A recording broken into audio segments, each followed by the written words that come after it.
আসসালামু আলাইকুম, সবাইকে শুভেচ্ছা জানাচ্ছি। মাসুম মাহবুব। সারাদিন বৃষ্টি পড়ছে। ভাবছিলাম আজকে বেশি বেশি বৃষ্টি উপভোগ করব, কিন্তু দেখলাম যে খবর আসা শুরু করে দিয়েছে আবারও বড় রকম খবর। ইরান আমেরিকার যুদ্ধ এবার আরো ভয়াবহ দিকে মোড় নিতে যাচ্ছে। প্রথম কথা হলো যে যুদ্ধবিরতি প্রায় লঙ্ঘিত হতে যাচ্ছে, অর্থাৎ যুদ্ধবিরতি ভেঙে পড়তে যাচ্ছে। কারণ নেতানিয়াহুর দেশটি লেবাননে ব্যাপক অ্যাটাক করেছে। সবচেয়ে বড় অ্যাটাকটি করেছে বৈরুতে। সেখানে প্রচুর মানুষ হতাহত হয়েছে এমন খবর আসতে শুরু করেছে। লেবাননের গণমাধ্যম আল মায়াদিনের যে তথ্য পেলাম, তাতে সংখ্যায় অনেক মানুষ আহত বা নিহত হয়েছে।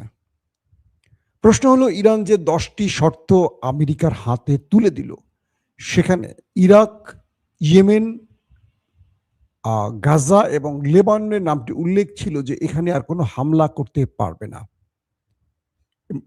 এবং এটার গ্রান্টার হয়েছিল পাকিস্তান। কিন্তু আমেরিকা পুরো বিষয়টিকে উল্টে দিল। ইসরায়েল লেবাননে ব্যাপক হামলা করে সেই শর্ত ভেঙে দিল। কয়েকটি সূত্র দাবি করছে লেবাননের যিনি সর্বোচ্চ নেতা, আগে ছিলেন হাসান নাসরুল্লাহ, তার স্থলাভিষিক্ত যিনি হয়েছেন নাইম কাসেম, তিনি শাহাদাত বরণ করেছেন।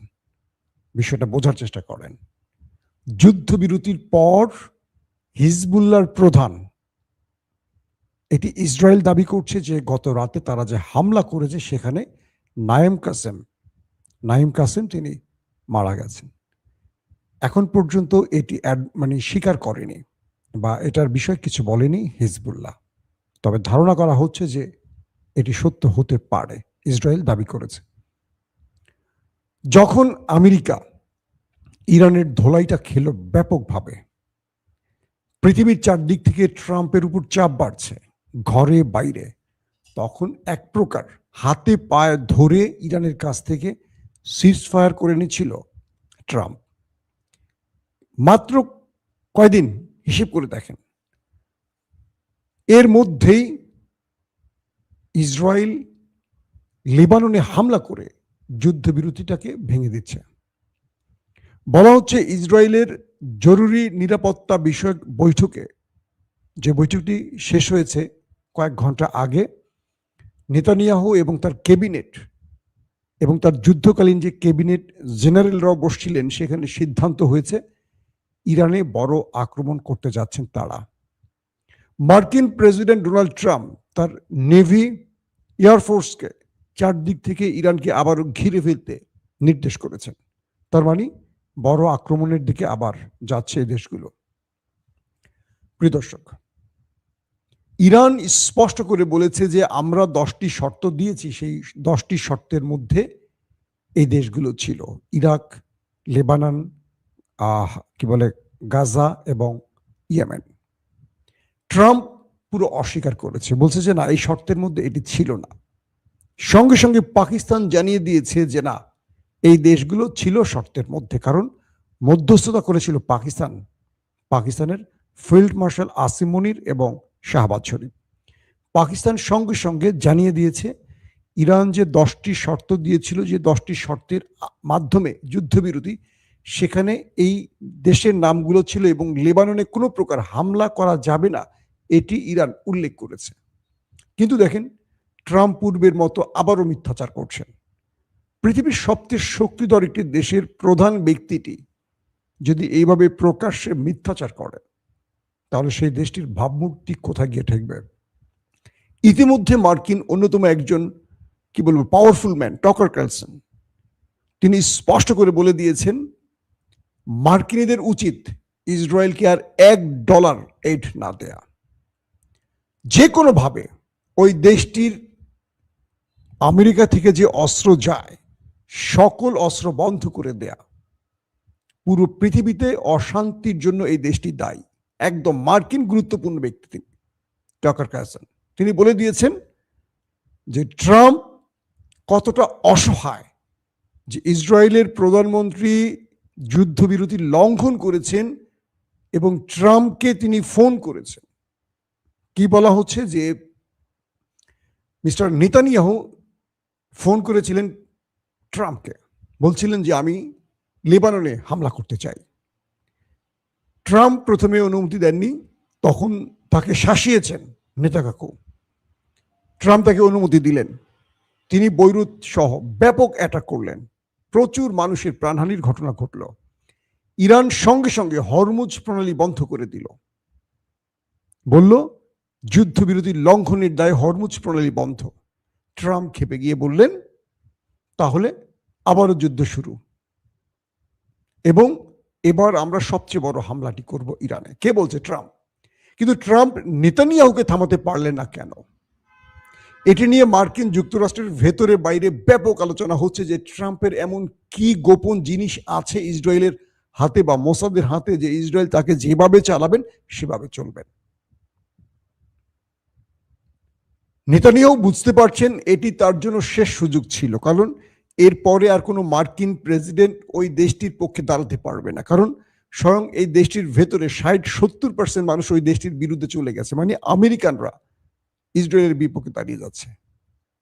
তো ট্রাম্পের আমলে তিনি যদি কোনো সফলভাবে কিছু করতে না পারেন, আগামীতে তিনি ব্যর্থ হবেন। তাই ট্রাম্পকে দিয়ে এই কাজগুলো করিয়ে নিচ্ছে। আর ট্রাম্প এই মুহূর্তে এমন একটি পজিশনে আছে, তার দেশের মানুষ তাকে এক শতকও বিশ্বাস করছে না।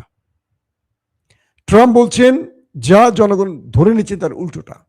একটা প্রেসিডেন্টের এমন দুর্দশা এর আগে মার্কিন যুক্তরাষ্ট্র কখনো দেখেনি। দর্শক, পাকিস্তান বলছে যে ইরান আমাদের যে 10টি শর্ত দিয়েছিল এই দেশগুলো তাদের মধ্যে ছিল। আমেরিকা এটাকে মেনে নেওয়া উচিত শান্তি প্রক্রিয়ার জন্য। ইতিমধ্যে ইরানের প্রতিনিধি দল পৌঁছে গেছে পাকিস্তানে, আর অন দ্য ওয়ে পথে আছে মার্কিন ভাইস প্রেসিডেন্ট জেডি ভেন্স। তিনিও এই আলোচনায় থাকবেন। যখন আমেরিকা এবং ইরান আলোচনায় বসছে শান্তি প্রক্রিয়ার জন্য, তখন পৃথিবীর অন্য প্রান্তে বসে অশান্তি তৈরি করছেন আরেকজন নেতাকাকু। তাকে কেউ থামাতে পারছে না।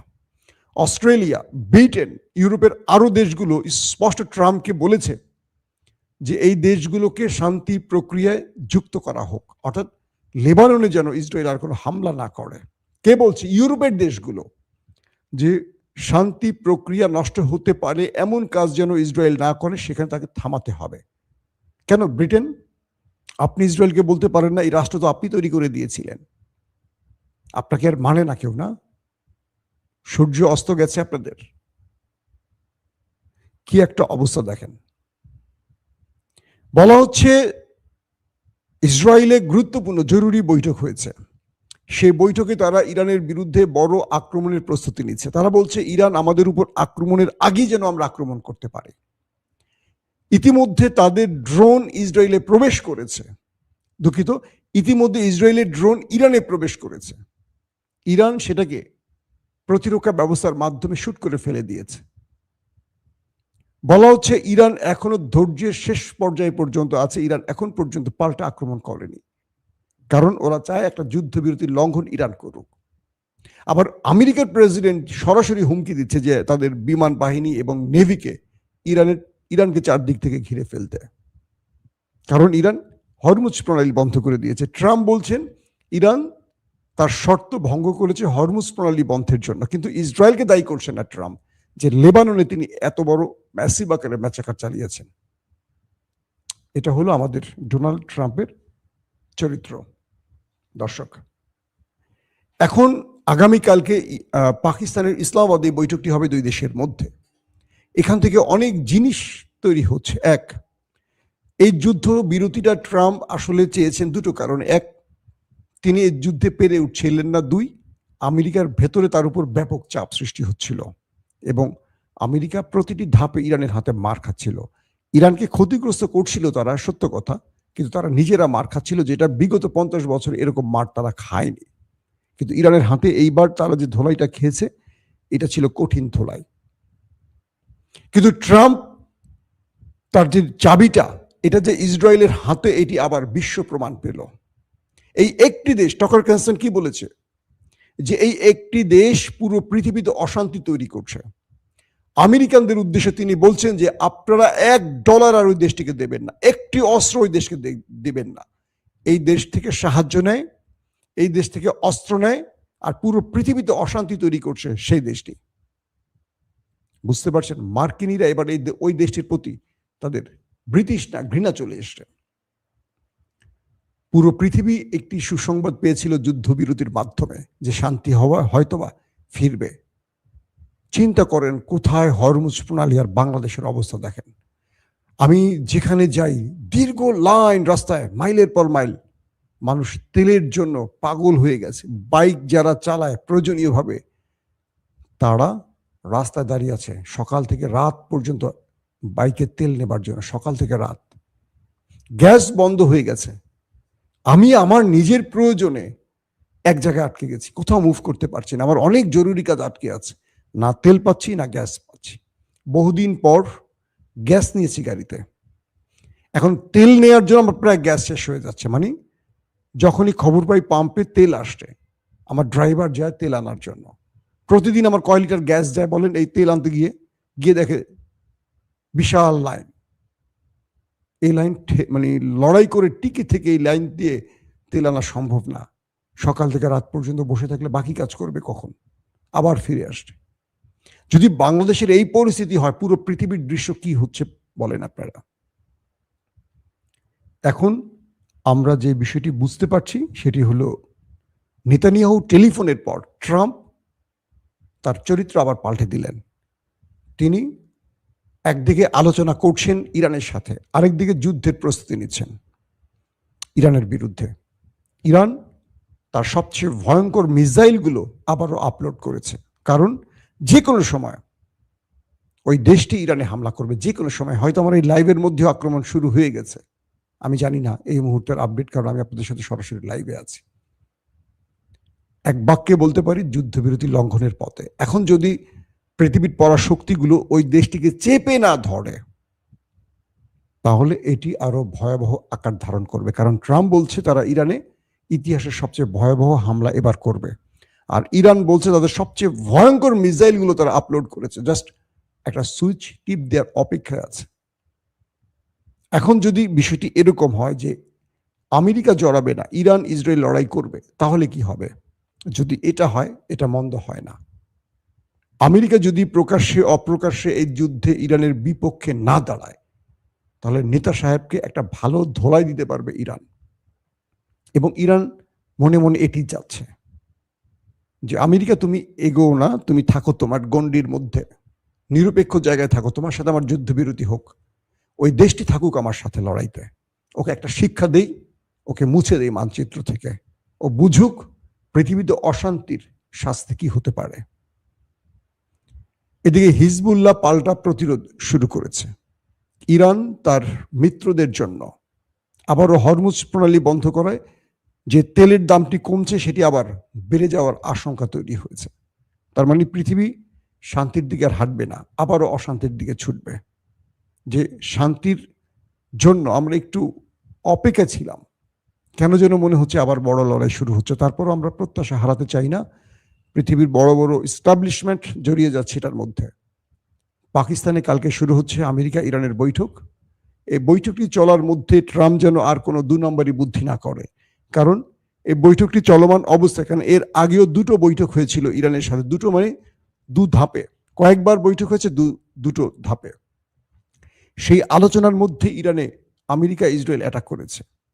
ইরান যখন আলোচনায় পাকিস্তানে যাবে বা গেছে, তো ইতিমধ্যে চলে গেছে পাকিস্তানে, দেখেন না সেই বিমানটিকে টার্গেট করে কিনা ইসরায়েল। কারণ তারা গুপ্ত হত্যা নাম্বার 1 পৃথিবীতে। তারা বীরের মতো সামনের থেকে মারতে পারে না, গুপ্তভাবে মানুষকে মারে। সারা পৃথিবীতে গুপ্ত হত্যায় মোসাদ 1 নম্বরে আছে, জানেন আপনারা। এখন ইরান হুঁশিয়ারি দিয়েছে যে এই হত্যাযজ্ঞ বন্ধ না করলে বা তাদের শর্তের মধ্যে যদি এই দেশগুলোকে না আনা হয়, এই যুদ্ধবিরতি ইরান মানবে না। ইরান আগের মতো আবারও শত্রুর বিরুদ্ধে অ্যাটাক শুরু করবে। আর সেই আশঙ্কাটা হয়তো আজ রাতে ভেঙে যেতে পারে, অর্থাৎ আজ রাত থেকে আবারও বড় আক্রমণের দিকে যেতে পারে এই 3টি দেশ। এখন দেখতে চাই আমরা আসলে শেষ পর্যন্ত কি হয়। দর্শক ভালো থাকবেন, আমরা ইনশাআল্লাহ সন্ধ্যার পর আবারও লাইভে আসার চেষ্টা করব। তখন আপনাদেরকে আরো বিস্তারিত খবর দেওয়ার চেষ্টা করব। এখনকার মতো বিদায় নেই, প্রত্যেকে ভালো থাকবেন। আল্লাহ হাফিজ। ওপেন দাইস মানে সত্যকে সত্য বলা, মিথ্যেকে মিথ্যে বলা।